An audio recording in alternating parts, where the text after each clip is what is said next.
अस्सलाम वालेकुम व्यूअर्स, कैसे हैं आप सब लोग। उम्मीद है कि आप सब खैरियत से होंगे। आज मैं आपको बता रही हूँ कि आटे को आप कैसे प्रिज़र्व कर सकते हैं।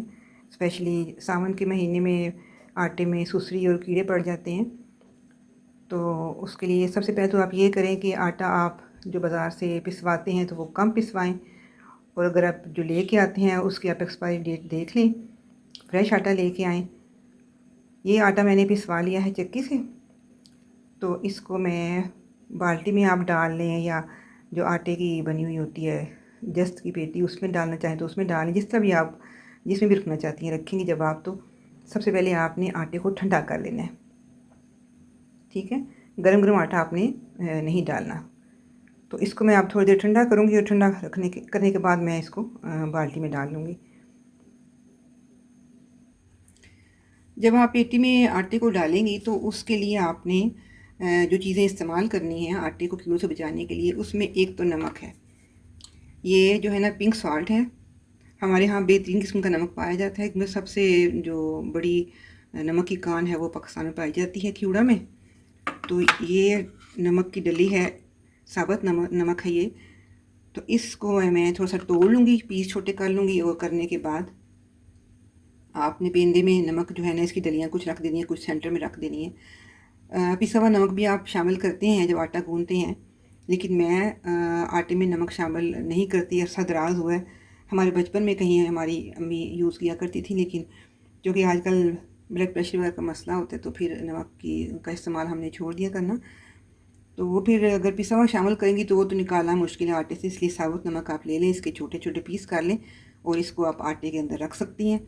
दूसरी चीज़ ये है नमक के अलावा कि आप कोई मलमल का कपड़ा ले लें, जैसे कि ये पतला सा कपड़ा है, उसके अंदर ये तेज़ पात जो है ना, ये खुश्क पत्ते बाज़ार से मिल जाते हैं, ये खानों में इस्तेमाल हम करते हैं, बिरयानी वगैरह में भी इस्तेमाल किए जाते हैं। तो ये पत्ते आपको मैंने पहले जैसे बताया था कि आप इसको दालों के अंदर भी रख सकती हैं, मसालों के अंदर भी रख सकती हैं, इसी तरह आटे के अंदर भी आप इसको रख सकती हैं।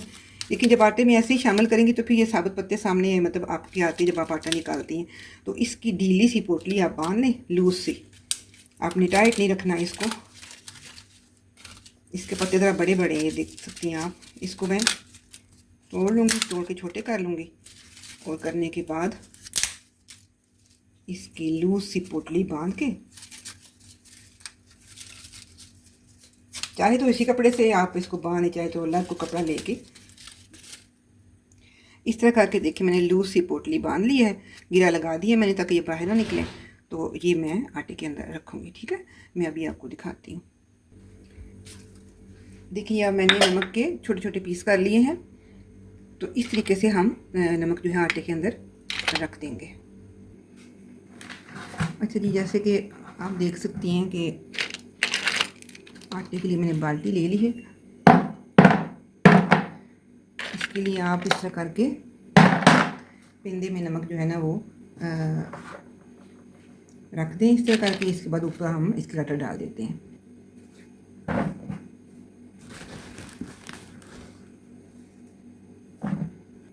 इसी तरीके से अब हमने जो कि आधी बाल्टी को भर लिया है, तो इसके बाद फिर आपने इसके अंदर नमक जो है ना वो शामिल कर देना है। नमक शामिल कर लें, या जो ये पोटली मैंने बना के रखी थी करी पत्ते की, तेज़पात की, सॉरी करी पत्ते की नहीं, तो इसको भी आप शामिल करें। दोनों में से कोई एक चीज़ रख लें, दोनों रख लें, ठीक है। बस नमी से बचाना है आपने आटे को। इसके बाद मैं फिर इसके ऊपर आटा डाल दूँगी, यानी सेंटर में करके डालने के बाद फिर आप इसके ऊपर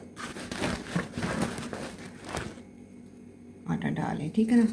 अब सारी बाल्टी को आप भर लें, और भरने के बाद आपने इसको नमी वाली जगह पे नहीं रखना, खुश जगह पे रखना है आपने। और मेक श्योर कीजिएगा कि आटा ज़्यादा नहीं पिसवाना। इसी तरीके से जो आप बाज़ार से लेके आते हैं मसाले या दालें, वो भी कम मिकदार में लाएं, और तमाम चीज़ों को खुश्क हाथों से आपने रखना है बर्तनों के अंदर। गीले हाथ नहीं लगाने, जैसे गीले हाथ लगेंगे आपकी चीज़ों को नमी लगेगी और फिर आपकी चीज़ें ख़राब हो सकती हैं, ठीक है ना।